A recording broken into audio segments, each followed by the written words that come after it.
Depression અને anxiety આ બે વર્ડ્સ મેં સાંભળેલા, પણ આઈ નેવર અનુભવ, રાઈટ. પણ ભગવાન કરે કોઈને એવો અનુભવ ના થવો જોઈએ સાંભળવા કે સમજવા માટે, કેમ કે આઈ ઓલરેડી હેડ ધ એક્સપિરિયન્સ. સો હું એ દોરમાંથી ગુજરી ગયેલી છું. તો હું એક કારણ આપીશ કે જ્યારે તમારું માઇન્ડ એમ્પ્ટી હોય ને, તમારી લાઈફમાં કશું જ કરવા માટે ના હોય, કે પછી તમારા અમુક કંઈક બીજા રીઝન હોય કે જેના લીધે એન્ઝાયટી ને ડિપ્રેશનમાં લોકો જતા રહે છે. પણ હું તો એવું કહીશ કે તમારી જાતને એટલી બીજી રાખો કે એ ડિપ્રેશન કે એન્ઝાયટીમાં જવાનો એને ટાઈમ જ ના મળે. એટલી મહેનત કરો તમારા વર્કને લઈને, યા પછી તમારી ફેમિલી લાઈફ એટલી બીજી રાખો જેમાં તમને જવાનો ટાઈમ જ ના મળે. બીજી વસ્તુ, દુનિયાનો સૌથી રિચેસ્ટ માણસ અમેરિકાનો એલાન મસ્ક જેવો બી વીકના 80 થી 90 કલાક કામ કરે છે. તો જો એ માણસની જોડે એટલા પૈસા હોય, રાઈટ, તો એને કામ કરવાની શું જરૂર છે? પણ એવું નથી હોતું ગાઈસ. પૈસાથી તમારી જરૂરિયાતો પૂરી થઈ જાય છે. પૈસા તમને ક્યારેય શાંતિ નથી આપતું, કે પછી તમને ક્યારેય એવું ફીલ નથી કરાવતું કે તમે બધી રીતે 100% સેટિસ્ફાઈડ છો.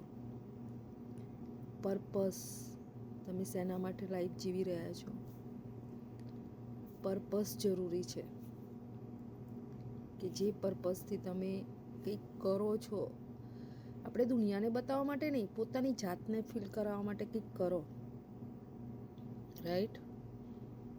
પછી ભલે જવાબદારી હોય કે તમારી ફેમિલી લાઈફ હોય કે તમે તમારા બાળકો માટે હોય કે પછી તમારું કોઈ દુનિયાનું કોઈ તમારું ડ્રીમ્સ હોય, એ પૂરું કરવા માટે મહેનત કરો, તમારી જાતને બીજી રાખો.